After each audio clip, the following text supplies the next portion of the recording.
With the recent announcement of Ferrari's return to Hot Wheels, it seemed like the perfect time to take a look back at one of the best and most overlooked Hot Wheels Ferraris, the California. Though, if we're being honest, it's not just this diecast version of the California that gets frequently overlooked, as the 1:1 scale Ferrari California is also largely forgotten by enthusiasts. Perhaps that's because it was the baby Ferrari, much like the Boxster is to Porsche, or because it was the first Ferrari to have a dual-clutch automatic, or because of the compromises that come with having a folding metal roof.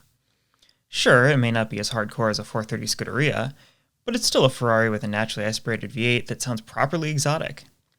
As a lover of GT cars like the LC500 or Aston Martin DBS, the California has always been one of my favorite Ferraris.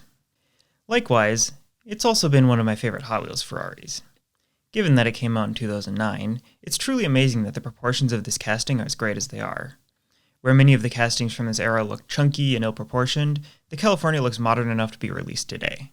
Plus, it's fully detailed, something we take for granted on premium models today, but certainly was not a given at the time.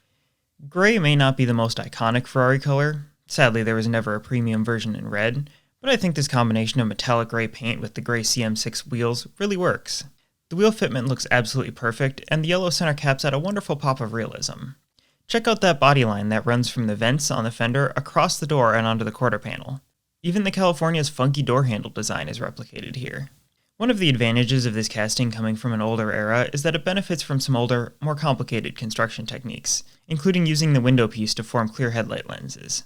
Perhaps as a result of not having to print headlights, Hot Wheels included printed silver detailing around the windshield, which makes this model feel a lot more premium and accurate. I definitely appreciate being able to see the rearview mirror through the windshield as well. The rear detailing is definitely the star of the show here, though. While the mainline versions of this casting had relatively simple rear detailing, often omitting brake lights, this Speed Machine version got the works. Ferrari's distinctive circular brake lights wrap all the way onto the deck lid and are complemented by a third brake light, something I'd be impressed to see on a current premium model.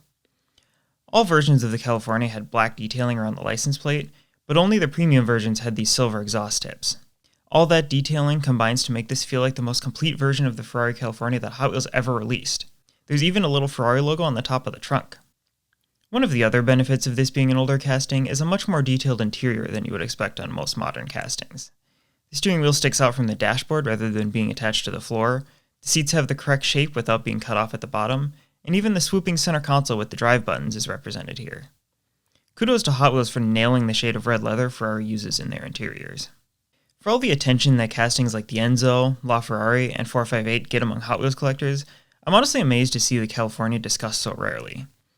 To me, it's truly one of the great Hot Wheels Ferrari castings, and I hope that the return of the Ferrari license means Hot Wheels can make an updated version. Perhaps a California T or a Portofino?